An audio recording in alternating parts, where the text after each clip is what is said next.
Hello, everyone, and welcome out to The Good, the Bad, and the Geeky, a podcast where I sit down with some of my friends in the local Columbus, Ohio theater, film, and improv scene and talk a bunch of geeky stuff. Some of it good, some of it bad, but all of it definitely geeky. If you enjoy our programs, be sure to subscribe to our show on Apple Podcasts and to leave a review, or subscribe and leave a review wherever you can get podcasts. Our official sponsor of the show is Audible. With over 200,000 titles to choose from, get one audiobook and 2 Audible originals each month included with your trial, even once your trial ends and normal membership begins. How rad is that?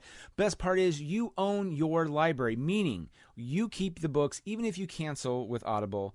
Plus, you get easy exchanges. So, don't love a book? Swap it out for free anytime. Sign up for your free trial over at audibletrial.com/goodbadgeeky. Download the Audible app and start enjoying your new audiobook.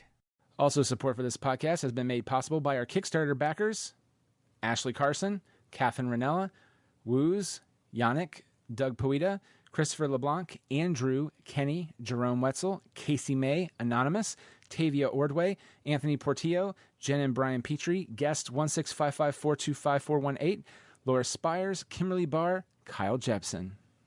We here at The Good, the Bad, and the Geeky just wanted to offer the following discretion that this episode was pre-recorded in the last few months of 2019. In this episode, I am here with Matt Schlichting and Kyle Jepsen.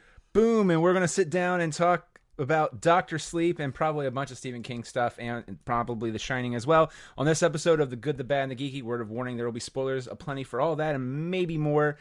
So, listener, beware. And is there anything you want to say about Dr. Sleep, The Shining, or Stephen King? Join in the conversation by interacting with us on social media and email, Twitter, and Instagram is username goodbadgeeky, or email us at goodbadgeeky@gmail.com. We may read your comment on a future episode. All right, enough said on my end. Will, roll them.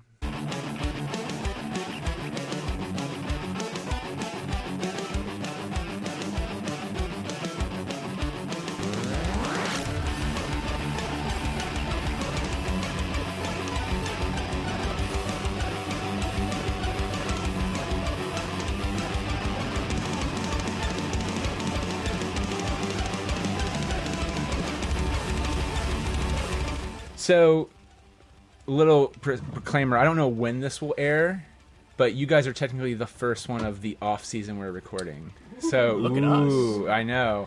But watch it, this would be like the last one of the year. Where's my badge? Where's my badge? I'm excited, though, because we're talking about Dr. Sleep. Before we begin, we'll just throw out there, what is your experience with The Shining, whether it be the book, the movie, or both? And we'll start with Matt, and then we'll bring back around to me. Sure.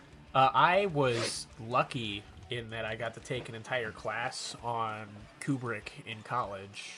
Oh, wow. Son of a that bitch. was basically, we read The Shining and A Clockwork Orange and Lolita, and then we read those and then watched the movie adaptations and talked about like the differences between them and all of that. Yeah. So The Shining was a lot of fun because I hadn't read it before that class, and of course when I read it sophomore year of college, it was a completely different book than when I read it like 5 years later. Just wild how different that book and movie are. Yeah. Mm-hmm. Stephen King openly, he thinks it's a well-made movie, but in terms of an adaptation, he said it failed almost across the board. For sure. It's kind of like how David Lynch feels about Dune. Like, he never really wants to talk about it. He's like, it's not... I know, and I wonder if maybe that's what Spielberg feels about Hook, because Spielberg is just very much like, it's the worst movie in my catalog, I just don't want to talk about it. And I'm just I disagree, Stephen. But okay. No, that's what I'm saying. I'm just like, and Dustin Hoffman feels the same way, so I'm just like, did you feel like you just failed the adaptation of the world or whatever? Or, I don't know. But no, yeah, so that's... Yeah, so, and then, have you read the book, Dr. Sleep? Oh, yeah. Okay. Well, and it's... Yeah. The Shining, the original book, is one of my favorite Stephen King books, because it's the one in which... Like, that and Misery are the ones, I think, where, yeah, there is some paranormal stuff going on, but it's grounded in actual human pain and suffering, and that's where it comes from. Yeah. Have either of you seen the super painful Stephen King penned It's always TV really adaptation that he no. made in response to... Oh, Rose Red? No. Like The Shining was like Stephen Oh. King was the screenwriter of like a mini series of The Shining. It is painfully long because he wants it to be the book basically, but on screen. So my not to interrupt because my next thing will be what do you? But no, to follow that thought. I remember probably right around when I was graduating high school, so 99 into 2000, maybe it was a little bit after. I remember that Stephen King did another miniseries called Stephen King's Rose Red, and it was also supposedly a response to The Shining. And now I just wonder, and granted, I actually thought it was really good for like a made-for-TV miniseries, but and I just remember he's an improviser. He's always in like the Christopher Guest movies. He was the guy that in Best in Show, him and the one girl had the dog with the little ducky or the little bee. He's a really weird dude. Yeah, I can't think of his name. But he was also he also does dramatic roles. He does drama roles. Jesus, Nick. My favorite. He was in Serenity. He played the guy that dies at the beginning of the movie. He gets run through. Yeah, that guy. Oh Yeah. He was I just remember he gained a lot of weight. He's in Silicon Valley as the one. He gained a lot of weight. And he played this asshole psychic, and you realize he's kind of the lead. But Nancy Travis is a lead, and she's really I enjoyed that. But anyway, sorry, that was way too long of a tangent. What did you think? What was your experience with The Shining, book or movie or both? Okay, so I actually just recently came around on Stephen King. I never really read any. Damn. But more recently, I've started reading his books. Just kind of because I think I was talking to you when I read Jurassic Park. I went to the book loft. Yeah. And did I bought Jurassic Park, The Shining, and a couple other the that's smart. Modern classics, we'll call them, I guess. Yeah. I watched The Shining, the Kubrick movie, pretty early on. I want to say maybe when I was in my middle school, teenage years. I don't really remember, but yeah. And then I read the book after the fact, and then I read Dr. Sleep as kind of a follow-up to that. Yeah. Especially, and this is just me being thirsty, but especially after I learned that Ewan McGregor was going to be the lead. with sporting his Obi-Wan beard, which he did look really good in. Yeah, he did. Yeah. And I love it too. Even when he's drunk, and in the movie, he's doing the Obi-Wan beard rub. So that was actually kind of why I decided to. I wanted to read Dr. Sleep, and I liked The Shining, the movie, so then I'm I'll read the books, and then I'll go see the movie when it comes out. Yeah. And, aside from that, though, I want to read more Stephen King, but also, there's just, I need to, kind of filter out, the Stephen King Coke years, the Cujo years, and then also the, and then I need to, kind of weed out for, the miseries and the ones that are, pretty choice. Yeah. Well, what about Carrie? What are your thoughts? Because Carrie was when he was doing coke too, wasn't it? I thought that was his first novel. Though. It was his first major novel. He's been he's had a problem with alcohol and drugs for years. I mean, until he got sober, but it's not like Cujo where he doesn't remember writing it. Yeah. But that's kind of more, or the Langoliers, the ones that are a doorstop of a book. Yep. Well, I do remember he told a story on how he came up with the idea for Cujo, but he doesn't remember anything else when writing. Which is, he bought a Harley Davidson or something, and he went to some, but it was through a newspaper ad, and so he went to this guy's house in the middle of wherever, Maine. And it looked like a horror movie, which he's like, well, this is funny. If I die here. And then the only thing that he saw when he got to this old house was a big old mean-ass dog. And no matter where he went. And the guy was like, oh, the dog's a puppy. He'll love you. And the dog did not like him. No. And I was just like, well, there you go. I will say, a very good friend of mine who I won't name, but grew up reading a lot of Stephen King. Because, the parents were like, oh, books are fine. But then when I was talking to her about reading The Shining for the first time, told me The Shining was how she learned what semen was. Because there's a passage that Wendy talks a feeling Jack's seed trickling down her thighs or something a little more poetic than that. Dear Lord. But I'm like, wow, so Stephen King was part of your sexual awakening. Interesting. So Okay. as you could probably just learned, I had not read that book. I have not read Dr. Sleep.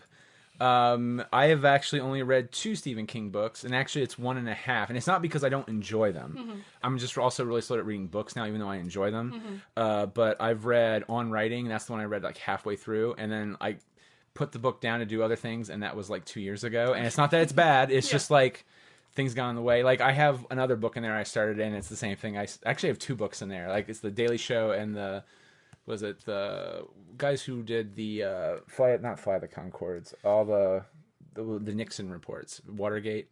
Oh, Woodward and Bernstein. It was the Trump book that he wrote that came out like half a year ago. I got that and I started reading it, and I put that down too because there's other stuff. And so it's the same thing. It's no disrespect to. Did you just mix up Flight of the Conchords and Watergate? I just no, it was Flight. Did. I did. Well, no. I'm just gonna put out there into the universe. I do really want the Flight of the Conchords to be Woodward and Bernstein. Yeah, let's talk about that's that. really so. I'm sorry. No, it's okay. But why was I okay? So. No, that's called All the President's Men. So that makes it even further of a fuck up because that's the name of that, All the President's Men. But what the fuck was I thinking? Wasn't there a movie in 3 Days of the Condor? That's what I was fucking thinking. Nick Logic, folks. Nick Logic. It's a movie in the 70s. I think Robert Redford was in both. If not, another dude who's in that movie I can't think of is in both. It doesn't matter. So you haven't read a lot of Stephen I King. have not read and I read Eyes of the Dragon. Which years later I found out like the bad guy in that is the main bad guy through his opus of the Black Tower, Randall Flagg. My old roommate read all of the Dark Tower books. Like, he said he liked the first couple, but then after that it just gets very pedantic, maybe? I don't even remember. Yeah, You well can at one tell point he got hit by the van and decided to just finish the last 3. Okay. Oh, so that's the timeline. I didn't know that. I mean, it's sad, but yeah. He literally got a letter at one point from a woman, and she was like, I just need to know what happens to Roland and his friends. And he didn't want to get misery, so... Yeah. Yeah. And so he wrote...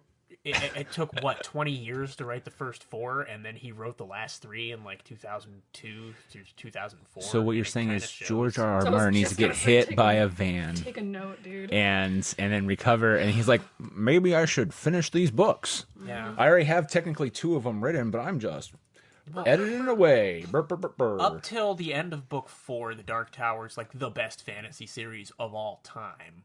So, and I guess, again, being not a fan, the movies I've enjoyed his movies, even not the great ones, like Sleepwalkers, kind of holds up in a weird way, and also it's just creepy cat people, and I don't like cats. So, I have not seen The Shining recently. It was probably about 5 to 10 years ago, and then I watched Doctor Sleep.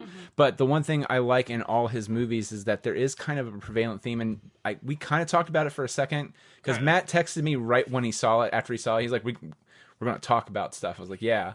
One of the interesting things is that fear is the feeling of fear makes the deaths, if they're going to be eaten, much sweeter. And that's a big theme in it, and that's also a big theme in this one, which is, granted, it's their psychic energy, but which I just found to be, with that poor little boy getting I just feel like if I was 17 and I watched that and I was just like, die little boy, I don't care. I mean, I guess if it really happened I feel sad, but not really. No, I was very uncaring. But no, I just watching that whole movie, when the little girl was like, don't go over there, little girl, at the beginning of the movie, and I was just like, Jesus, I was like a mess by the end of it, and I'm old, is what I'm saying. Before we really dive in, have either of you watched? So the director of this movie was also the director / showrunner of Haunting of Hill House, which was on Netflix last Halloween. Did either of you? No, Oh, I you heard it was should. good. It's very good. That also was a big reason that I wanted to see this movie specifically, because I don't know his name, so I'm a terrible fan, but I really, really enjoy the work that he did on Hill House. It was just this kind of great masterclass in character study. Only because I'm actually prepared for once. And by say prepared, it's barely. Mike Flanagan, it's called IMDb. Mike Flanagan. Yeah. Flanagan. Yeah, it was. So the thing I do know about the book is that, and where Kubrick failed in terms of The Shining, was that, not fail, it just was very different, was the Overlook, it seemed to possess him. And that was the drive for everything. Yeah, he was an alcoholic and all this and that, but that was the focus. While in the book, it's no, that shit was there the whole time, and the hotel's involved, but Well, so in the book, the hotel, the Overlook basically wants Danny at the end of the day, I think, right? There's talk about Jack also maybe having a little bit of shine, but not as much. I think he definitely did. He had to have, but not as much as Danny. So I think the Overlook goes through Jack to get to Danny ultimately in the book. And that kind of sort of was the case here again at the end of this movie, which we'll talk about. Yeah. And then there's just other weird stuff that got changed. Like the ending is completely different from the book, The Shining. Yeah. He still freezes to death, but like all the stuff leading up to it. No, doesn't he? No. So what happens in the book? So the ending of the book is Whoa, okay, wait. So Dick Halloran does not die, which like Oh no, what about Jack? Jack does. Oh, However, he dies. Yeah, he dies. So he gets possessed by the hotel, chases Danny around like he did, but not in the maze. But then what happens is essentially he remembered what he forgot. Yeah, he remembered what he forgot, which is the boiler, which is what happens in Dr. Sleep, which we'll get to. Like, the boiler gets to critical mass as far as pressure, and then explodes the entire hotel. Yeah, and Jack tries to get there on time and doesn't quite do it. But basically, it kills the hotel. And then Dick, Wendy, and Doc, Danny, make it out alive. Shit. Okay, I thought he still froze to death and the hotel blew. Oh Explodes. my Jesus Christ. Okay, so I don't know what happened in the novel. I mean, I thought I did. Well, no. Here's my problem too. I also, in preparation, like a week ago, I read the Wikipedia for The Shining, the book, and apparently either someone Wikipedia'd the fuck out of it in a bad way, or I also then read the Wikipedia for The Shining movie to refresh myself, and that's probably what happened. Well, I mean, yeah. Like it or not, sorry, Stephen King, but like the Shining movie is kind of the definitive, I'd say, at least as far as popular culture goes. Yeah. Well, I mean, that's one of the reasons why, like, whatever you think about Ready Player One, like, the Shining moment in that movie is the best part of that movie for a lot of people, and because, like, the visuals that Kubrick did are so iconic, and they are actually terrifying. Like, I just remember, and some of the shots, and they recreated that here, too. I mean, it's just, but... And Matt said something in his text, and we'll talk about this, of course, as well, which is it's one of the few times where the movie is it is a faithful, best as it can be, a faithful adaptation, but it's also of the book and the movie. That was I think my biggest quibble with it. Honestly, it was very apparent that Flanagan was trying to serve two masters. Yeah. Yeah. And there were some changes that I was like, oh, okay. And then there were some that I was like, okay. But what changed? I didn't like that Danny died at the end, and I know he lives in the book. He does live in the book, yeah. Which, I mean, it broke my heart because, like, he finally, to me... Especially because he did the work to be better, to become better. Right. That it kind of bummed me out. Although I do like that they kind of retconned and exploited the hotel in this movie. Well, I love that he died at the end of the movie. Yeah? Oh yeah. It's story-wise, it's good for me, but like it sort of, and this is gonna get sort of out there in the King mythology, but like Jack blows up trying to stop the boiler in the original one in the book, doesn't in the movie. And so we get this weird crossover where Danny finally dies the way that his father did in the book, but in, like, the right way, where he was probably going to die from the axe chop to the leg anyway. And he did enough to let Abra get away. And then, in my mind, like, this could just be the outcome of one of the many cycles of Ka spinning as a wheel that, like, this has gone through. And so the book series is one way it happened, the movie series is another way it happened, there's a third way it happens at the end, and this is just sort of like Danny dying at the end of the movies and still living on where Abra can see him is sort of like Roland starting again with the horn at the beginning of the Dark Tower at the end of the Dark Tower. Jesus, yeah, you're getting some deep shit here, man. Okay. Like, that's sort of how I saw it at the end, which for me was like, that's so cool. The beginning is the end is the beginning. Kinda. I also liked the little tidbit that, like, he remembered from the start about the boiler, and like, you know, the kind of like Yeah. of it all. I'm gonna go back to like the beginning of this movie. Yeah, of course. How'd y'all feel about the lookalike casting? There's a part of me that was bummed, but I like the fact that, I mean, they committed to it. Well, I read something today that Flanagan talked about. See how I'm remembering his name now. He talked about how he, like, basically thinks that like digital de-aging, but also digital replacement just isn't there yet. Which like, what's up, George Lucas? Like take a page. But but yeah, my biggest quibble with it was like Danny and Dick looked great. Like whoever they got to play Dick Halloran, like really good. Legitimately looked like the same guy. He did, but then Wendy. I was you couldn't find. I know Shelley Duvall has a very, very distinct look and a distinct voice. I get that.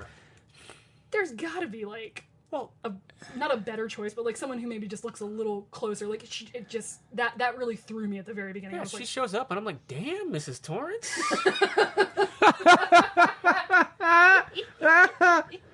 So now I know Matt likes brunettes already. I mean, I'm not.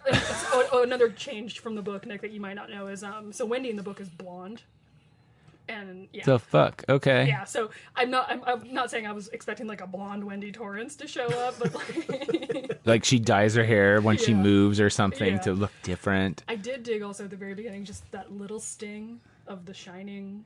Like the opening theme that they did. That was really It gave me goosebumps. Oh, so I saw it in Dolby, and I will say both. My experience with movies at the Dolby Atmos Theater at either Easton or Lenox has been the best movies have been horror movies, and both of them have been Stephen King so far, which is Dr. Sleep and. I just remembered. So I went to Studio 35 to see this movie because I had a free pass because I'm Pole right now. And I feel you. At one point, like the sound, I heard there was like it was part of the movie, like a scratching sound behind me on the speakers, and I legit turned around and was like, "Who is there?" It was it was a good sound mix. Well, the moment, and again, we're cutting ahead just for sound purposes, but the moment where they are going up the mountain and they start doing that awesome crane shot to the overlook, and all of a sudden it goes from the normal score, and then you just hear it's almost like it's overdone now in trailers, but it's the wow, wow, wow, wow, wow, wow. I'm speeding it up, but with that pounding in the background, like you could start feeling it. It's like what I wanted when they remixed Jurassic Park a few years ago in IMAX 3D, where they completely redid the sound, and instead it was just like, wow. But this was just full on like. Okay. Roar. Yeah, no, it was. So now I want Jurassic Park, but all the dinosaur sounds are just cats meowing. Meow, meow, meow, meow, meow, meow, meow, meow. But no, like, I just remember the sound for that. And also, It Chapter 2 was like, it was terrifying. And in all the best ways. Like, so every time something went, like, you could just feel your seat shake. I was like, oh, shit. It really put you in it, which I don't usually get that when I see a film in a normal theater sometimes. It's weird. Like, the mix in general across the board was phenomenal. Yeah. I haven't done one of these yet because I hate the very concept of it, but is this movie available in 4D? I wonder what that would be like. Oh, Jesus. Well, so technically, I think Dolby Atmos is 42. Like, so it's like because one of their big ads with the whole like the experience, like the where like, if like someone's like spinning I see what you're saying. It's like those terrible water hits you at Disney parks. Yeah. Blood starts coming out of the elevator. And you just feel sprinkles. I mean, God. I'm not gonna lie, that would be kind of funny and cool and terrifying, especially if you have no idea that they've added. There's like it's a 4D experience. It's a wonderful sound, and it's like you're right there, and then the blood hits, and oh my gosh. So going back to the beginning of the movie, we'll keep going. So the cast. Yeah, so I like Danny. I liked Halloran. Like Wendy was a good actress. Do not get me wrong. Yeah. However, they all had a really tough job. Yeah. Oh, absolutely. No, that scene in the apartment though, like that was what I remember scared me the most when I first saw this movie was the woman in the bathtub in 237. So yeah. 237 in the movies, 217 in the books. Yeah. Interesting. Okay. Well. Weird. Okay. Yeah. But no, like I remember that being like the one that really kind of stuck with me and would to this day if I go over to like a friend's house and their shower curtain is drawn, like I'm that weirdo who like opens it and checks. No, it's valid. And also you want to see if they have an unsightly bathtub ring. I mean, it's cool. I get it. But I liked that. And that was another one of like the changes from the book to the movie. I got really confused when Dick turned out to be a ghost, and then I had to like remind myself, oh wait, he died in the Shining movie. But you can't really explain the beginning of Doctor Sleep without him having that encounter with Dick. Absolutely. So I thought they handled that well. I still think it worked with him being a ghost. Yeah. But I definitely had like a momentary lapse of wait, what? Because I remembered the books more recently. So did they tell you in the books what happens when they go into the box? No. Yeah, you still don't really know. It's never really explained. I mean, That's kind of cool. It kind of goes to that Dick line of, do you care? Right. Yeah, no, it does. Yeah, I mean, you're not wrong. Like, but there's a part of me though that's just like, well, especially since they were going to trap her in there. That's when I was just like, would they? That's where I became curious because like I want her to suffer. I think it's like And they that's definitely why. Starve. Is that But maybe? like I don't know if she would cycle in there, for example. I don't know because I mean it's like it's ghosts primarily in the boxes, and although she has like an undead quality to her, she's still Yeah. technically kind of like a flesh and blood being, right? Yeah. Oh. Also interesting, and it didn't go the direction I thought it was going to go, which was fine because some other bad shit happened. They also show at the beginning of the movie the girl getting turned. My writer brain was just like, oh, she's going to turn on them at the end. And it's like, nope, she died with the ship. Yeah, no. And in what is it? In the book, she has sex with Danny. with the hat. Why can't I remember her? Oh yeah, they're Claire. like they get it on. Oh yeah. Like everyone in the True Note. yeah, Rebecca Ferguson or something like that. Yeah, Yeah, Rose the Hat. Rose, that's it. But yeah, there's like this whole thing where like after she gets turned, like she's super horny, so her and Rose like have sex in her trailer, and it's one of those randomly just kind of thrown in there Stephen King sex scenes. Yep. That's exactly Stephen King savvy, what and it is. he probably gets a note from his editor. It's like, what if we want to sell this to HBO? We need a sex scene, Steve. Well, okay, I'll do it if you want me to. But yeah, there's like because they turn her, and also that actress. Maybe I'm just old and I can't tell age anymore, but like that actress did not look 15. No, I didn't think so. Oh no! Like when she had that line about little girls, I was like, "And you care why?" Emily, I think it was Emily Aylan Lind. Yeah, I don't know. she was super cute. But I thought that was like, oh, they're going to see, because she looked like she was kind of sad that they were killing the. I'm gonna get a boy. picture of him doing it. I know. For those of you at home, because podcasts are such visual mediums, Matt's doing filthy, filthy things to the microphone. The little boy, for those who don't remember, he was in the movie Good Boys. He was like the lead boy, and he was also Wonder. The if you ever seen the movie Wonder, which is really good and also but super sad, like you want to slit your wrist to see color. What's No, like that's how like good but also depressing it is. It's just like Jesus. Okay. that's the what's the movie with Eric Stoltz from the 80s where he's like has like the lion Oh, face Mask. thing going on? It's like Mask but for kids. Yeah, well, honestly, I think they make a reference to it in the book because actually, so when I started dating my wife, because she deals with children, they were reading Wonder out loud in class, and so I read the book, and the chapter she gave me, she's read it before, and she did not know she did this, but it was the chapter where the dog dies. And I'm reading it, and it was bad. Mm-hmm. Like, I'm trying to read, and, like, the kids are crying. I'm trying not to cry. I'm failing. It was very bad, because they're just like, you're a better reader than her. But then until I started choking up, and then it was bad. But no, it is a really good book, and the movie was actually really good. But Jason, I think this is Jason Tremblay, he's the kid that plays the baseball player that gets brutally murdered in this movie. Well, that was it was fucking hard. It That was, was- and technically, it was very tasteful how they did it too. But Like, it also was just so visceral. Like It was, yes. It made my skin crawl, and I'm usually pretty like kind of okay with I'm- scenes in like, horror, I'm not pretty- okay, but you know, I'm immune to it. Like Immune, I'm like yes. cool. It's a movie. It's fake. But like that, I was just, especially like after he'd like passed, her like essentially like almost like CPRing the additional like steam out of him. yeah, Damn. it felt, yeah. I mean, it served the movie incredibly well, but It sitting did. there in the seat, I was just like, You kind of wanted to look away. This is as uncomfortable as I felt seeing a scene in a movie since like Hostel 2. Wow. Okay. Yeah. Damn. I mean, it's like, oh god, and like the modern day of this movie is supposed to be 2014. I think. Ish, yeah. They had a date on it.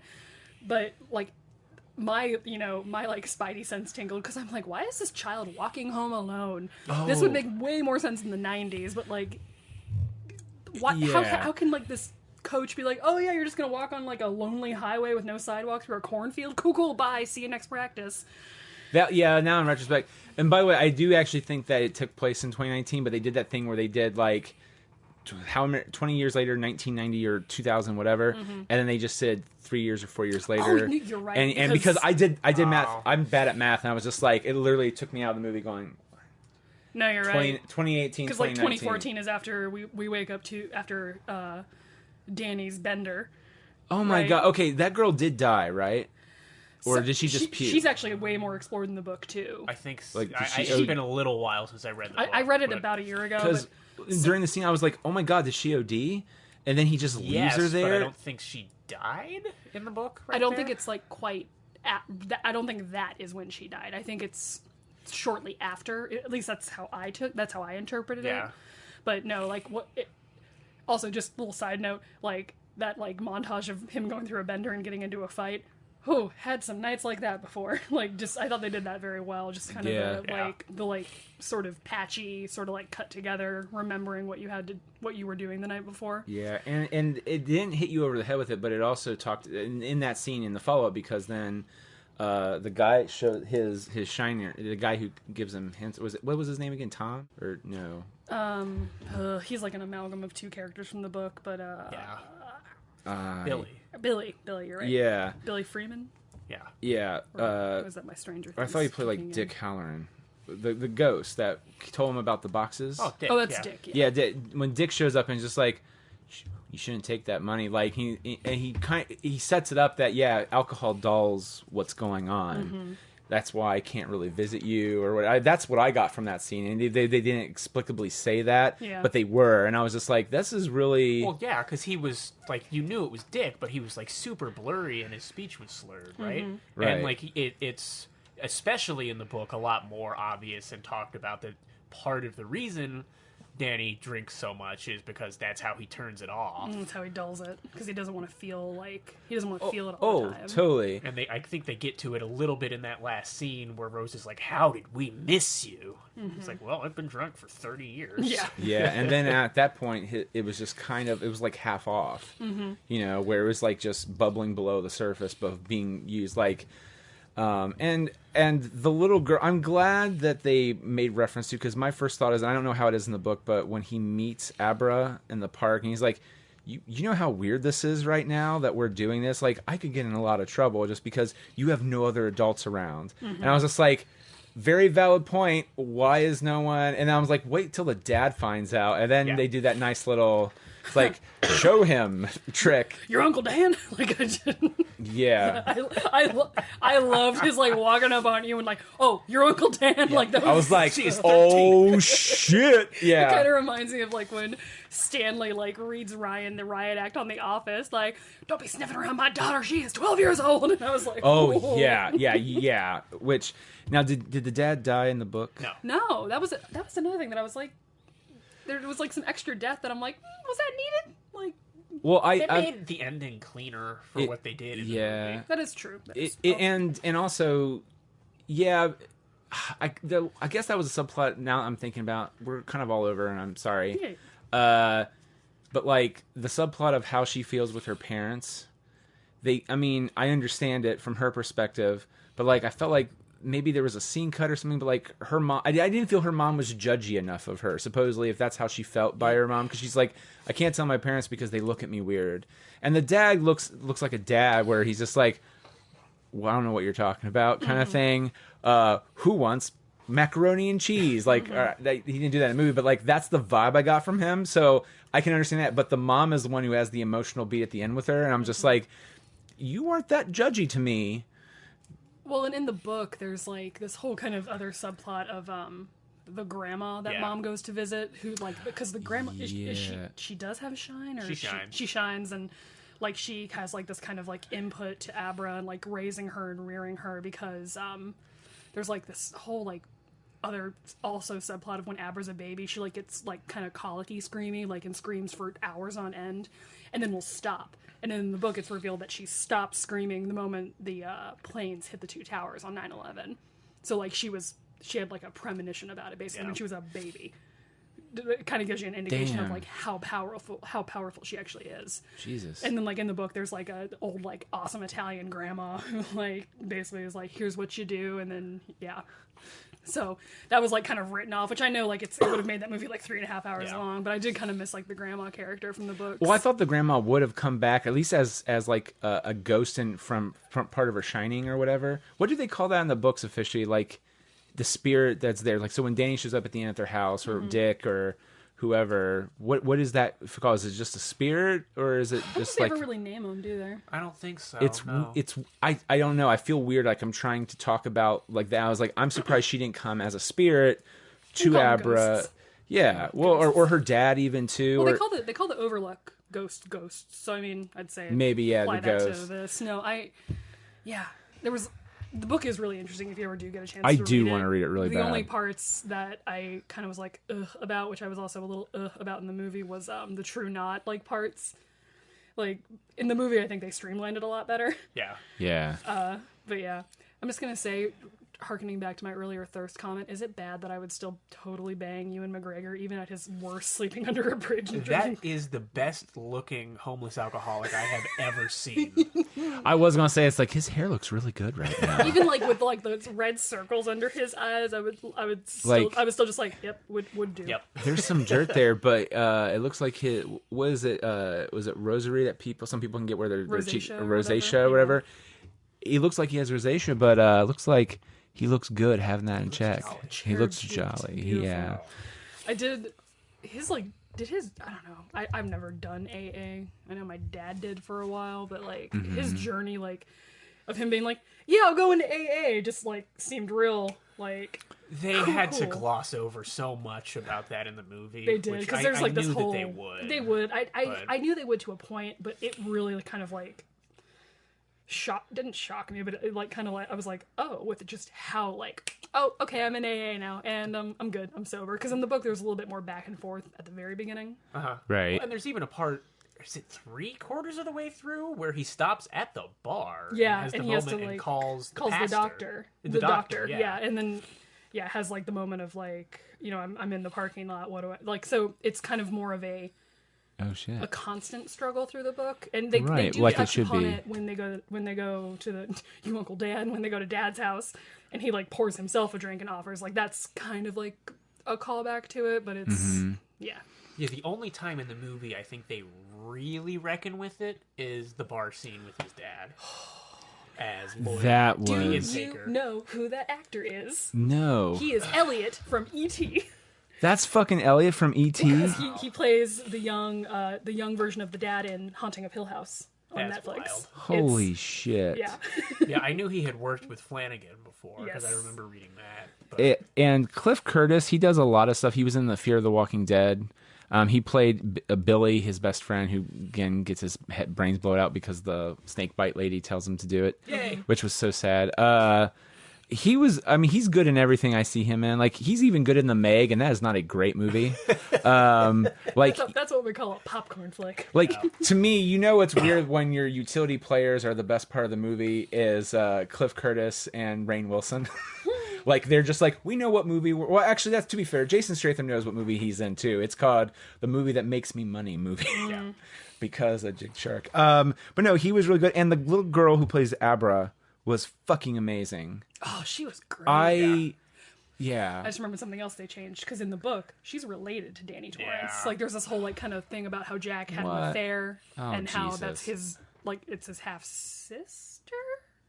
Yeah, Something like that. I hated that about the book. you did. Yeah. Or was it the mom was like The sister? The mom it doesn't had matter. and then there was. Now that's a little depressing. It's So like he technically is her uncle. So see, Which was kind of ha funny in the book, but then it was like, no, but that's like adding midichlorians. Like, Yeah, accurate. just let people shine a little bit without that's being true. related. They don't have to be related all the time. Well, and they also talk about in this movie too that as society continues to get older, people shine less. Yeah. which I found to be very fascinating. I really And hated feel that one line though about these kids on their phones and their social medias don't shine as bright these days. Like that annoyed the crap out of me. See, I that didn't bother me too much, but I mean, yes, it is a trope. Like I would have probably wrote something that cliche into something, but in all fairness, I would have totally been that guy. Yeah, you know. But Instatoxin, their tickgram. but see, that's what I would have done. I would have done that. I was just like, where's the Graham Instas and the book faces and the Tweety birds? I would have done that shit, which would have made it way worse. Way worse. It's like, oh dear God, I hate you. I know you already said you hate him though, but can we talk about how cute that cat was? No, okay. yeah. Well, that was the whole basis of why he wrote the fucking book. I read it. I read an interview. I thought I think it's maybe in the Wikipedia for it. He talks about how he was fascinated by The Wives' Tale, and then apparently someone watched it. A cat would go in a hospice home, would always go to the rooms where people would sadly die, and the cat would be with them while they died. It was almost like, yeah, that person's gone soon. We should probably. And he's like, I'm fascinated by that, and what better? Because I had an idea for Danny coming back. What if Danny's that guy? Yep. And I was just like, and he's like, and so then I wrote Dr. Sleep. Well, no, he put it out on Twitter or something. It's like, do you people think I should write this next, or should I write another Dark Tower book or something? And they're just like, it was something like that. And apparently it was like an overwhelming vote for Dr. Sleep. Please. Yeah. No, Yeah. I don't know why though. When I read the book, I don't know if they ever actually described the cat, and I just kind of glossed over it. But and maybe this is because my mom has a black cat, but I kind of imagine it'd be like more like a tabby kind of black cat. But that was a damn cute cat. It was. Yeah. Well, I will say that the eyes the first time you see the cat are just pure black, and I was like, is it a demon? What's going on? And then it meant nothing. It's just a fucking cat, you idiot. Yeah, because then the second time you could see its eye. But that's the second time you see it, and he's like, oh, good kitty, whatever. I don't know why I did Obi-Wan, Ian McGregor. But he pets it, and you can see it like, oh, it's a normal cat. You know, also, Motherfuck. can we talk about Ewan McGregor does some of the best accent work? Like, I forget that he's not American sometimes. It is aggravating Like, how he's- decent he is. Especially at- you as like a voice actor, I'm sure you're like shaky fist, but it's just like there are times where I'm just like, oh, that's right, he's British or Scottish or I forget. He's Scottish, I Scottish. think. I He's a think. citizen of the world. Yeah. He's a citizen of the world. Well done. I did love that kind of streamlining callback though when he goes into the first room of the hospice patient and the guy keeps calling him Doc. Yeah. Like that struck a little heart chord for me. It's Yeah. really touching in the book, actually, how they develop. Like, he starts getting called Dr. Sleep, and the doc thing sort of comes full circle to where it's like, that was always part of him, and he eventually discovers it when he gets into recovery. Like, Well, and yeah, it just the alcoholism part of it is, you can't have Danny's story in the book universe without that being as important as it is. Because, like, of course, with an alcoholic father and that kind of traumatic experience as a kid, I mean, the Overlook alone at the beginning, where you find out that Jack broke his fucking arm just yanking it at some point. Yeah. Because he was messing with his book, his papers. Yeah.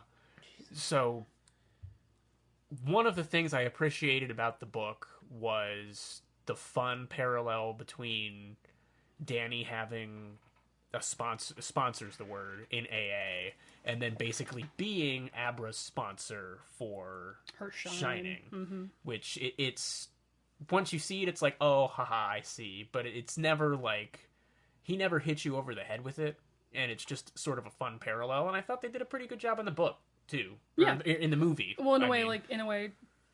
like Danny is Abra's dick. Halloran. Yeah. Halloran. Exactly. yeah. Kind of, guides her and talks to her. Although I will point out, whoever wrote the Wikipedia summary of this movie, talk about Danny having a relationship with Abra, and I was just like, ooh, poor choice of words there, but okay. Yeah. Yeah. Well, it's in AA too. Like, the last step of recovery is helping others recover, and I really liked Dick.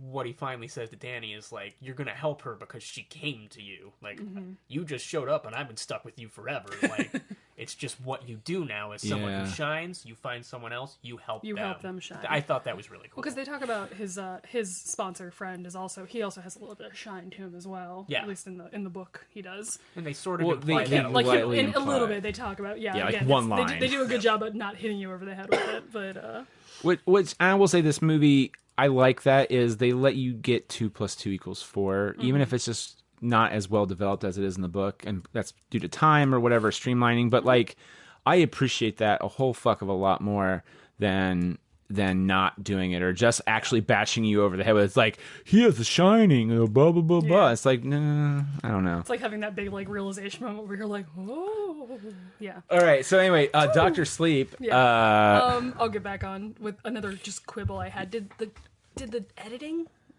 bother either of you? No. There were certain like cuts or pacing things that I was just like the very first scene was one that I think I actually like kind of first like noticed it. Like the cuts like from like shot to shot just kind of felt off in a weird way, and I'm not that into like film auteur and like editing in general that I can like really put my finger on what bothered me about it. Mm-hmm. But just something about it I was like, oh, it kind of like it opens up, but not in a fun horror movie way. Like when we're at the Overlook. Is that what you're talking about? like when that little girl is talking to Rose the Hat. Like just the cuts between those two like shots. Just I don't know. It was like it felt out of place and just a little like incohesive in certain spots. Like not the entire movie, but I don't know. Like I said, I can't really put my finger on why, but it was just something that I noted, especially that the. You just said something that brought something up to me, and I'll throw it out there real quick. Did anyone think that with the way the movie ended that he was going to get blamed for the murder of the children? Danny would have. No. Follow my train of thought on this. He dug up the body. His DNA prints. Even granted, they were both wearing gloves, but like the boy's baseball glove is at that house, and it does have his prints because he handed it to Abra. And granted, it has Abra's too, but like Danny's room says red rum, murder, and he's also talking to the child. It looks like he's talking to a child, and then also he came over to visit his, Uncle Danny came over, and then also that guy ended up dying, and then Abra disappeared. And he blows up in Colorado. And he blows up in Colorado, where Abra happens to be at before she comes home. And so I guess there's. I was afraid that was what they were. There. I was afraid that's what they were going to do, and it made me just super bummed because I was like, no, he's dying the hero's death. Don't fucking. I swear to God, they're just going to twist the knife and make him be the one who killed all the kids or whatever. And I'm like, fucking bullshit. But they didn't. And if they did shoot it, thank God they didn't put it in the movie, because that was really... Because my first thing is, when murder shows up, and I don't know how it is in the book, but if murder, red rum, whatever, shows up on my fucking wall, my first thing is that, oh shit, how am I going to fix the wall? I need to fix the wall. I do not want to be staring at that. Especially if I have other problems that might make other things worse. I feel like the hugest like nerdy hipster right now for being like, well, in the book, but I feel like in the book they alert the authorities like anonymously. Maybe I can't remember. I can't recall, but I feel like there's something where they like kind of like leave a tip, but they don't. But they also like go through measures to make sure that. Isn't that sad though too that our brain is, and this is what it's also sad for writers, is that you can never have a thing where it's like they leave a tip and it's anonymous, because in the back of your mind it's like, well, yeah, but it's present day. They can trace your fucking phone call, which means you're going to get arrested. So I was just like, the book did take place at a different time. Anyway, I had to get that out there before we. What other stuff do you guys both got on that? Since we're just jumping all over the place. I liked being in each other's heads. Like that kind of visualization. That was really well done. Like, was that in the book at any? Oh yeah, yeah. But like the filing cabinets. Oh my God, yes. Although I was confused, why was Abra wearing a wig in Roses? But okay. So there was no, I got it. There was a shot when you first go to her room when she's and it's an anime action figure. And she has the only reason why I didn't realize that until the end is that they do a shot again at the end of the movie where she's in bed talking to Danny, and you can see it there. And I was just like, "Motherfucker, that's why her hair was blue." Complaint retracted. I thought she was doing Sia or I'm just something. an idiot. No, I thought she was doing. Was it Sia? That's her. Sia. I just want that to be in my vocabulary now. Pull to Sia. You just wear a weird fucking wig for no goddamn reason, and you're just like, and you look cool, so yeah. Because I was like, why is she doing a Sia? I mean, yeah, she looks cool, and also no eyes, nice touch, freaky as fuck. Yeah. Okay. Our No, I like audience that. cheered, by the way, too, when she got her hand fucking chopped in there. There was only like 10 of us, but we were just like, it was more like a quiet, like, yeah, fucking kill her. Like, it was just, yeah, that's. I did like one change that they made, like, because like in the book, Abra is like related to Danny somehow, but I did like that entire family was like, like people of color, like. I feel like that's so like underrepresented in like movies, especially like the horror genre, especially like usually it's like it's always that trope of like the black guy dies first. Right. I kind of liked that they put her in a position of power in this movie. It was super cool. And I really now did the thing in the book, was it where he wrecks the car? Was that also in the book too? Yes. Okay. Like where he takes over Abra, basically. Which that was amazing. And my first theory is, I mean, I was speaking because I have Last Jedi in my head. I was like, oh my god, he's gonna do that and it's gonna kill him, just because she's so powerful. Like it's like the last of my energy will go into that, and then she'll walk away, and then. But I also heard that they go to the Overlook, so I was like, it might not happen. But they go back to the site of the Overlook in the books. They do, but it's like a watchtower or like a national park. Yeah, and the True Knot like they have a campsite there. Yeah, the whole thing about the True Knot is they're pensioners who just travel around in RVs, and that's like their cover. Which another interesting a thing they had in the book that I was interested why they chose not to include it in this. Maybe it's just because it was like too convoluted. Essentially, they take steam from someone who has chlamydia, and the STD transfers through the steam, and that's how the True Knot starts dying off. Is they all contract like these STDs essentially. Yeah, like it was like chlamydia or it was measles or something. Yeah, it was like but it's like one of those like like vaccinations are important, kids, and like they get like a weird STD, STI, or like preventable something, and that's how the True Knot starts cycling with like boils and sores. Thank you, Stephen King. Today on Stephen's Corner, we're going to tell you an important message right in the middle of Dr. Sleep. Go for it, Steve. Well, kids, vaccinate because, you might get chlamydia when you steal someone's shining. And get your STI checks. They're important. They are important. Jesus. I mean, like, fuck Stephen King. Like I said, it's a very convoluted thing, but it was like kind of, it made sense for why they started cycling. Like it was a good kind of like reason why they started. And by the way, off. when Rose tells Snakebite Lady that it's like, I never said forever, my brain went, yeah, you fucking did. But then when she said it again, I was like, oh no, she didn't. Mm-hmm. But now I question if she actually did, and then she corrected herself when she did it to Danny, at the end. She's like, you can live a long time. Mm-hmm. Yep. And I was just like, is she correcting herself now, or I don't know. Since we're on it, yeah, Rebecca Ferguson was she unbelievable. Did a great job. The cast in general was pretty great. Well, I also Ferguson was. In the books, the True Knot is many, many, many people. I like that they kind of like pared it down to the essentials in this movie. Yeah.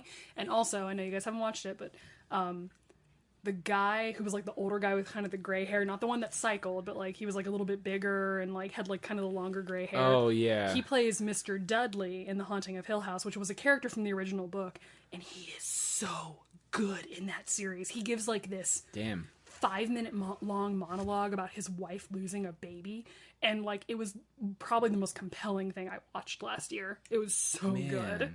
So give that show a try if you haven't. Yeah. Well, I remember people talking about it, and I think it just got lost in the shuffle. I will say, for anyone who hates jump scares, it only has like one really bad jump scare, but other than that, it's all just like character tension building, and it was just a really good series. Like I'll just watch an episode here and then to just watch it. That's again, good because it's a really good series. That's good. But Ferguson, though, you are right. Was to me the breakaways were Abra and Rose the Hat. Like those two actors just. Oh, they shined.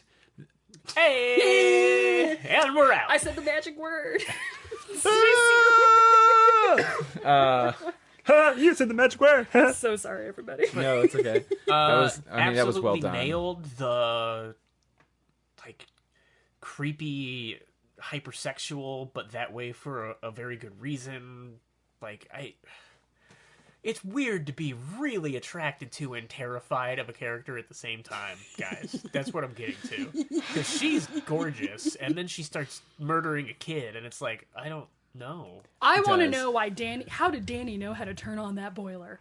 Because he just does it like it's second nature. That is true, because they don't talk about it in the movie. I guess The Shining. In like the book, he's kind of like a groundskeeper, like maintenance guy. So I'm sure like it's, you know, like it's like a Keurig. Everyone knows how to work a Keurig. Maybe it's something like that. But that was something that I was like, because he just like walks in and he's like flip, flip, flip, poke, poke, poke, like buttons. And because they don't really go into the boiler too much in the original movie, which I feel like they were trying to kind of homage more. Yeah. How would he know how to do that? Well, did anyone catch in the boiler room the picture of the twins? No. It freaked me out. Oh, well, because in the book, the twins were the daughters of the original Owner of the innkeeper who killed his wife and kids. Yep. Which is why. So I think maybe that's why, because he was in the boiler room. Oh, that's fucked up. Yeah. That's so good. Damn it! Now I want to see that again. It's when you walk in. It's the one shot where he. That's a nice I will say touch. this though, and art, and it's not really a good defense either. It's because I agree with you. It's like, how did he fucking know how to turn it on? But when he walked in, they do that shot of like, it's almost like establishing shot of the room where it's like at a weird angle where you can see the left side of the wall, you can see the right side of the wall where the actual main generator is. There's like a cabinet, and it's on top of, if I remember correctly, it's on top of the cabinet or top of the fridge or something on the side right before you get to the generator. It's right there, and it's like a big weird oblong rectangle of a picture. It looks like it's out of a frame or something. I didn't touch that at all. Dang. I just remember you just see two people sitting right next to you, and they were wearing the same exact clothes. And I was like, fucking twins. Did you guys know that the original Danny made a cameo? Like the actor who played Danny Torrance in the Kubrick movie? It doesn't surprise me, but I didn't know that. He's in the baseball scene, I guess. Like, he's in the crowd. Oh, with, he's like, one of the dads or something. Boy. Yeah. Nice. And I guess, like, he literally has not been an actor since that movie. Like, now he's he's a school teacher, which I find kind of poignant, because Jack is a school teacher in the book. Like, Jack Torrance is a teacher. So I was like, that's kind of cool, actually. It's got to be weird to be arguably one of the most iconic characters in the history of film, and nobody knows who you are. Mm-hmm. It's kind of cool. Well, it's kind of like that's kind of like Ralphie from Christmas Story. Like, he's been in a ton of Marvel movies, and people don't realize it's him. The bar scene with Jack as becoming the bartender, that was a super cool change. I really liked that. Like, having Jack become Lloyd. Right, and when it made me wonder, was Lloyd the caretaker before? He was. Oh, he was. Yeah, it's addressed in the book, and in the Dr. Sleep book, like the only way that Jack is mentioned is either in memory or at the very end after like the battle is over, like Danny turns and like sees Jack in the distance as a ghost, and like they wave at each other, and that's their closure. Yeah. Which is kind of weird, but bummer closure, man. But I didn't know this until I saw It Chapter 2, is that Stephen King apparently has problems with endings, or at least the readers think so, and I can't really vouch for it. But like, I mean, that does sound kind of dumb. No, it's not dumb. It's kind of, come on, man. It's like I said with Duma Key earlier. Sometimes he's so good 80% of the way there, and it's like, kind of lose your way. It's like any kind of sketch or improv scene. Like, endings are the hardest part sometimes. Yeah. It makes you kind of want to, where he doesn't put himself into it, like in Dark Tower, but that was the thing that Python did, is that, you just start the next sketch, which is like, what if you just start the next book? And then you just end it, and you don't find out what the next part of the book was. That's what he should fucking do. Steven, I'm here for you, buddy. Roland just gets domed on like page 20 of book 5, and that's it. Yeah. Also, like, another change that I liked from the books, we'll say, is like the possession of Ewan. Yeah. Like, after the ghosts, and I like how one eye was and going after Abra. Like, that was something that happened in The Shining, the book, and that they brought into this movie, which I appreciated. Oh, where Jack actually did talk to Danny and was just like, hey, you need to get out of here because I'm losing control. Yep. Which was another note that I had of, Abra, what part of Run do you not understand? She was like every like sorority girl in a horror movie. I was like, get out of there. Well, I part of me does feel like she is a little naive, and Danny is her teacher, and Danny will be able to overcome it. And it's like, no. But he tells her to run several times. No. Oh, I know. I'm with you. I know. But like, I'm trying to in my brain make headcanon work in that. Why do you know run well? I guess also just because they do kind of show her to be like, this like kind of like badass teen the entire time who like gets on a bus to go talk to her like shine friend, and she has like this like super cool looking room that I wish I had a little bit. Now that you say that, I did not at all during that movie think of her as a badass, unless it was stuff in The Shining, like the dreamscape. Like when that happened, I was like, she's badass. But like, I just thought she was like she's like a really smart kid who just knows what to do and what not to. Well, for the most part, she doesn't know when to run apparently. So this kind of blows that argument up. I mean, I'm gonna okay boomer myself for a minute here and be like, that's a thing that's happening right now, everybody. So like, kids these days, like where are we at? Abra, cool she's a cool girl. I never thought of her as that much of a badass. I just thought like she has a good head on her shoulders, and well, I don't know. I feel like she's a badass just from having the shine. Not really having a guide until Dan comes into her life. And she, she like is smart enough and like with it enough to know like, I can't really talk to my parents about it because they get weird. And then, she has the whole thing with like, well, I'm going to set a trap for Rose. And that was... I mean, they show her as a very capable young woman the entire time. And I was like, really... And I dig it. I really dig it. Yeah. I think that says it better, is that... I think they just kind of fell into a horror movie trope there with like, well, she can't run that fast because then how's she going to get caught? That's true. Well, I think that's a better way of saying is that she is showing herself, the movie is showing her to be just super capable of anything, whether it be Shining related or non-Shining related.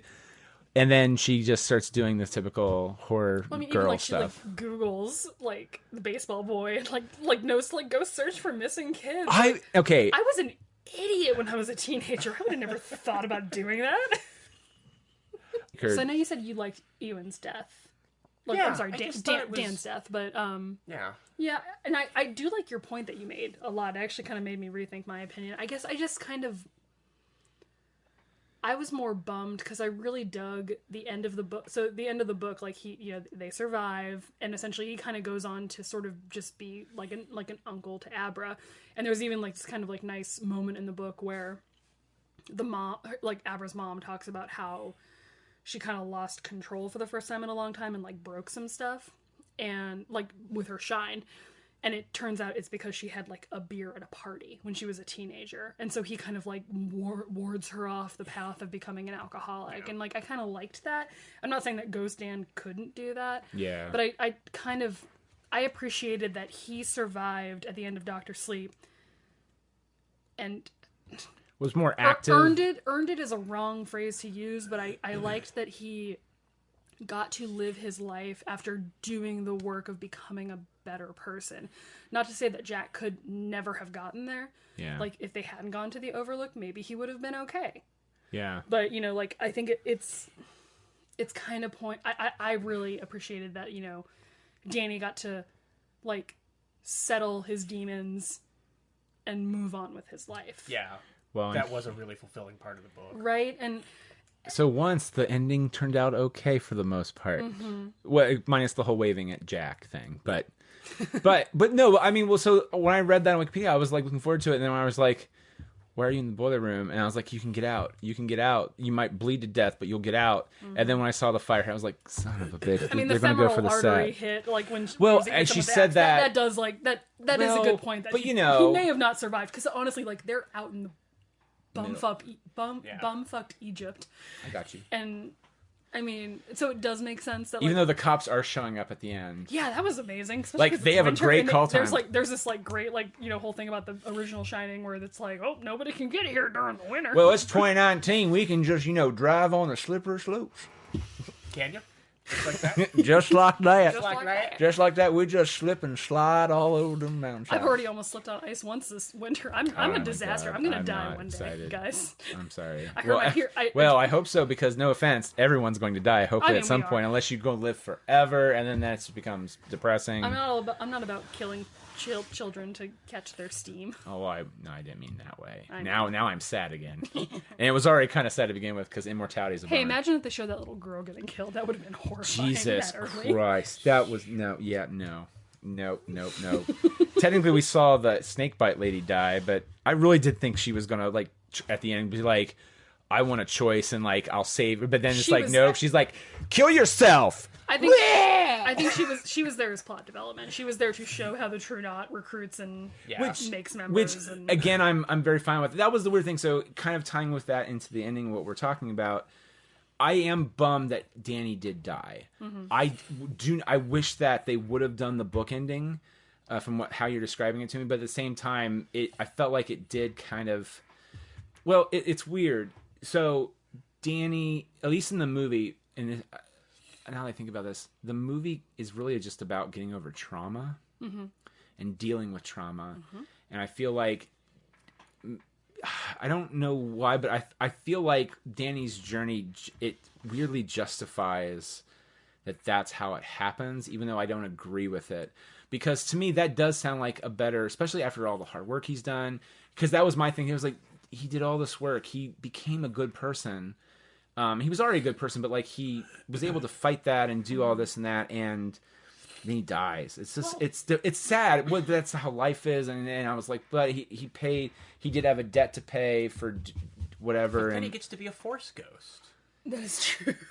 I agree with you though. Like I felt kind of robbed that, like, you know, he did all this work, and then like I do agree that it was kind of cool how they tried to like almost like dovetail the two mediums, like the book and the movie, to like kind of like conclude in that way.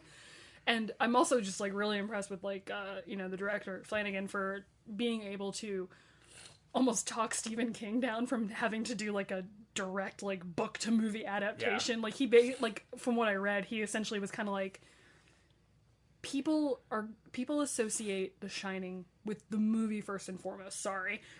So we need to bring elements of that into this adaptation. It works so well. And Flanagan and the whole team did a really good job with that. Because I remember, you know, when actors say shit in interviews, they're there to promote shit, and sometimes they don't even want to be there. And they don't want to watch themselves, so they don't even know what the final product really looks like. But McGregor was saying, is like, I feel we've done a really good service to the book and the movie, and I hope people will get into theaters to see that. And I'm like, no, it really was. It was. Yep. I mean, from what I've read of the books and then what I remember of The Shining, I mean, yeah, and that's some iconic shit that they did.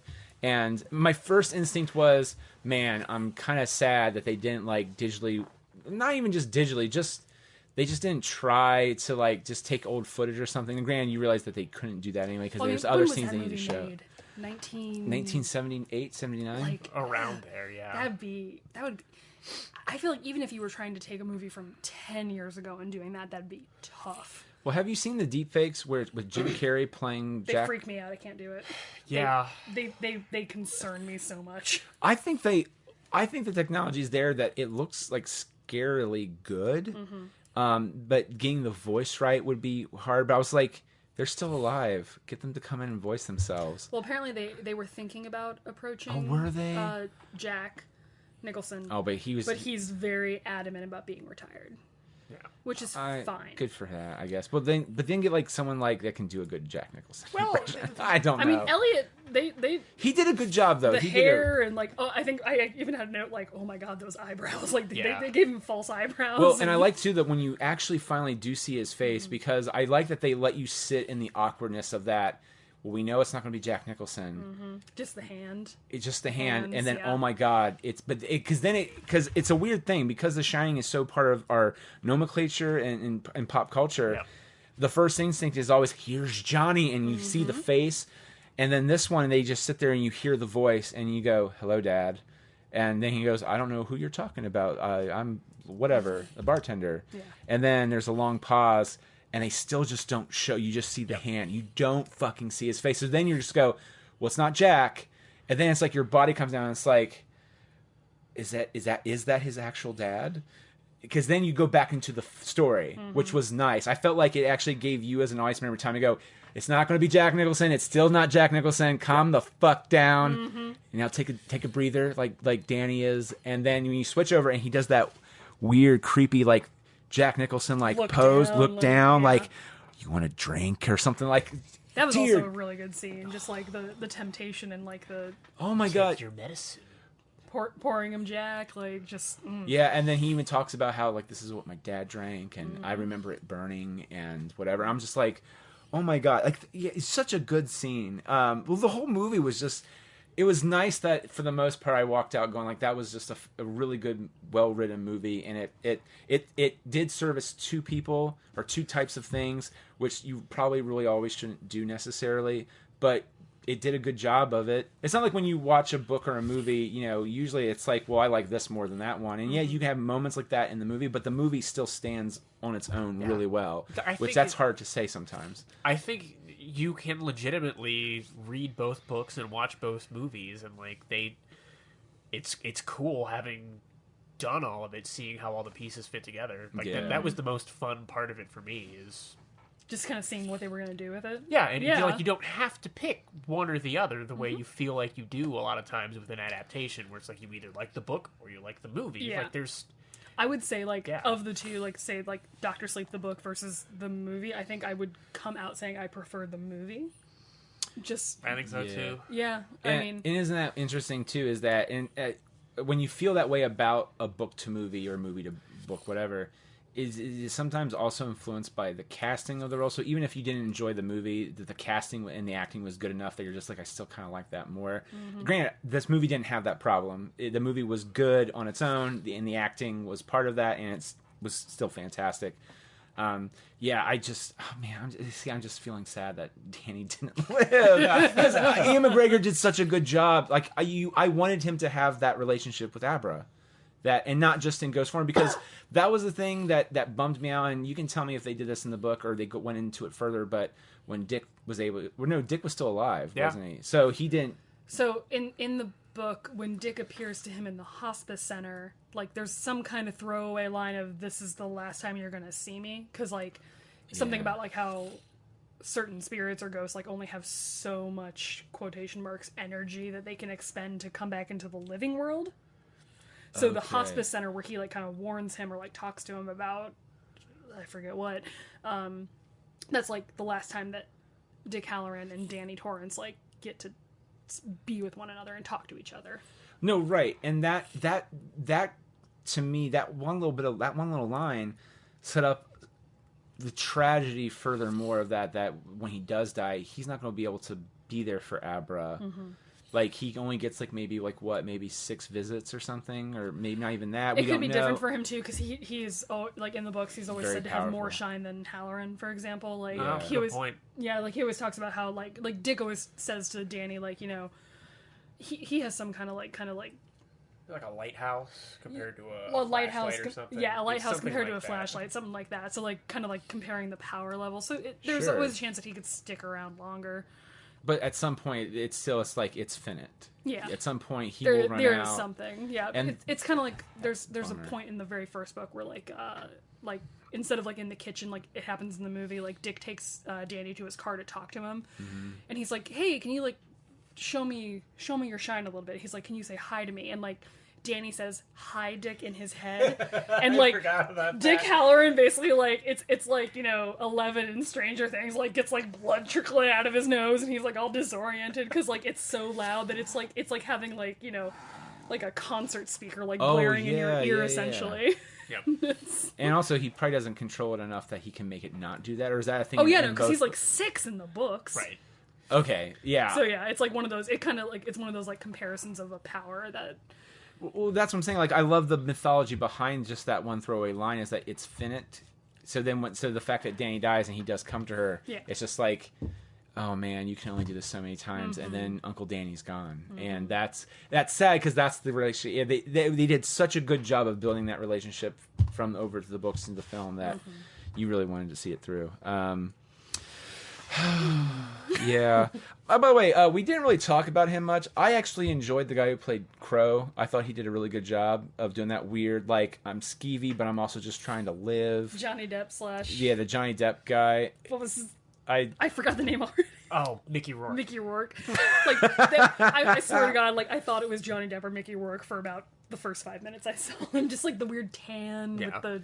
Yeah. Yeah. No, I thought he did a good job, too. No, he was great. Zach McLaren. He was really good. And he had honestly, in my opinion, he also had like a cool, for a horror movie, he had a cool death scene.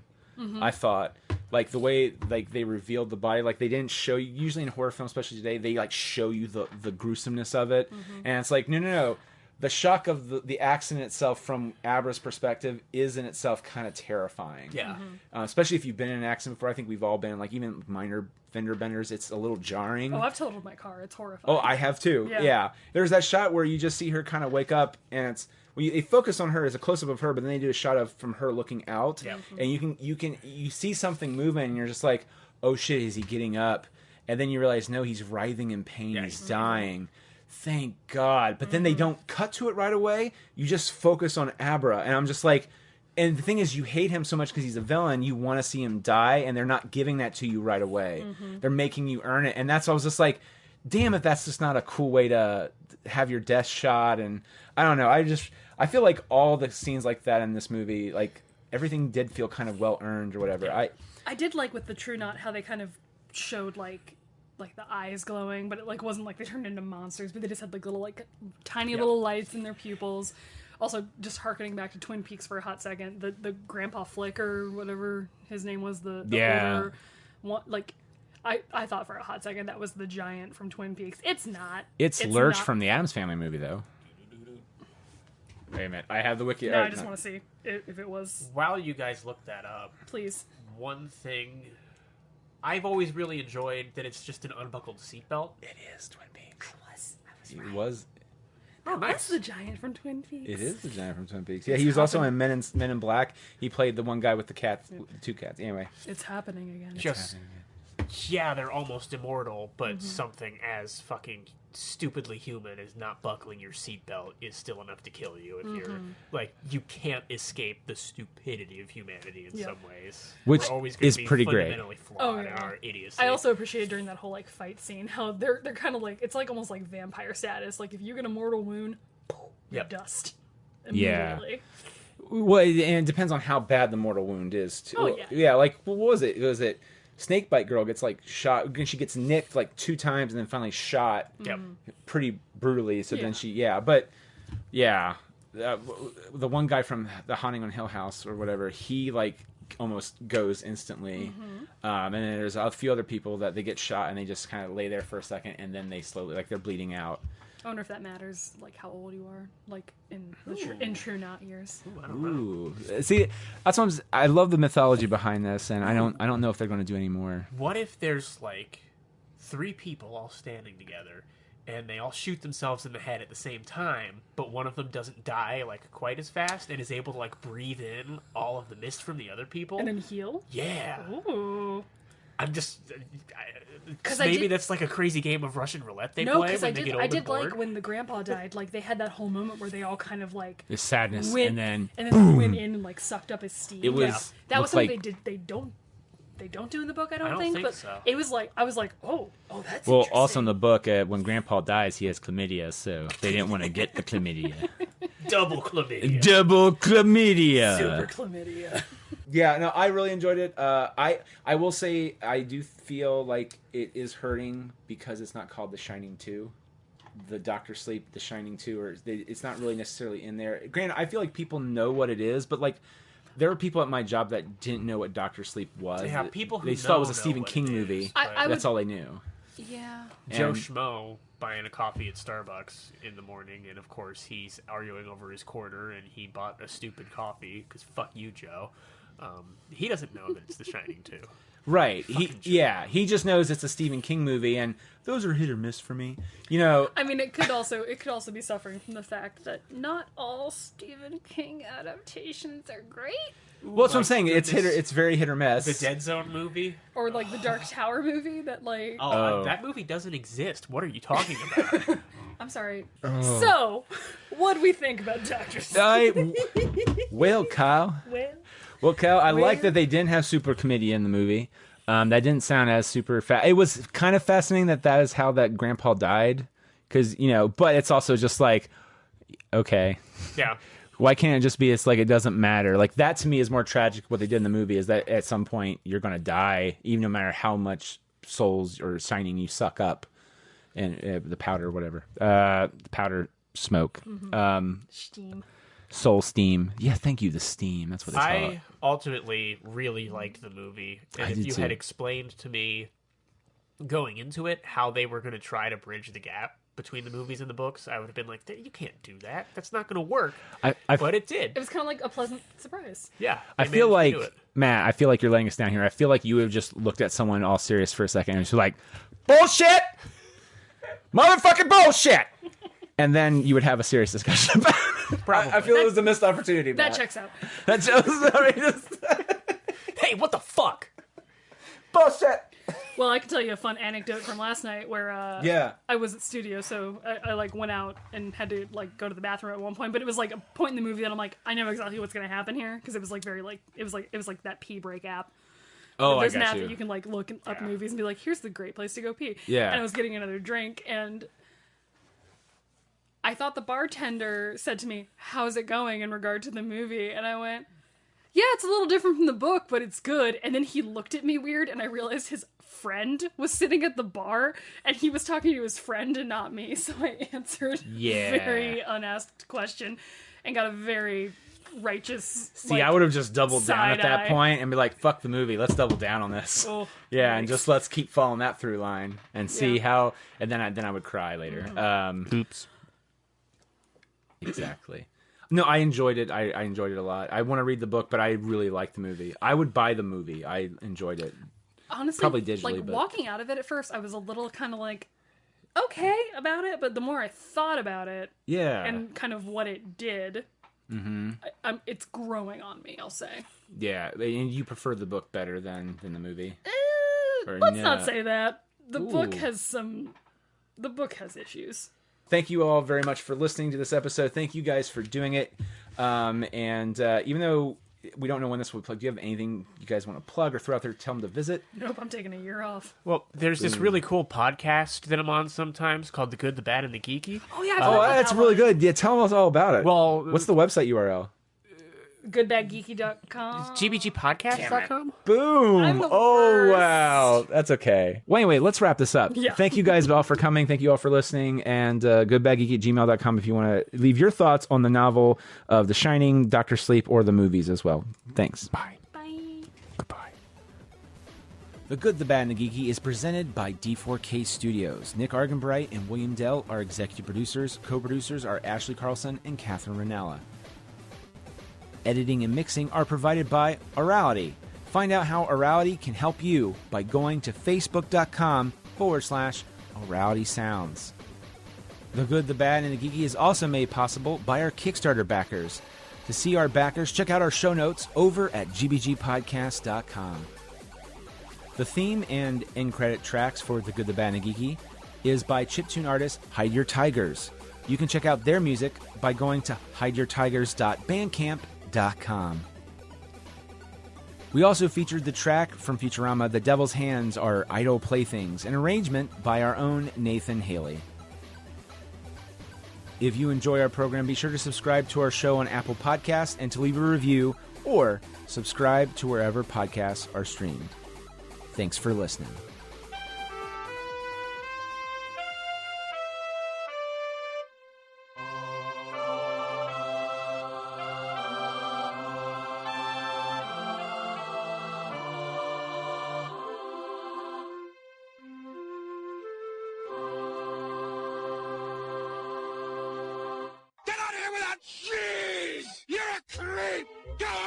We're having a good time until you start up, cheapers! Go have some coffee with cream or something! Because I'll tell you something! This is a happy place!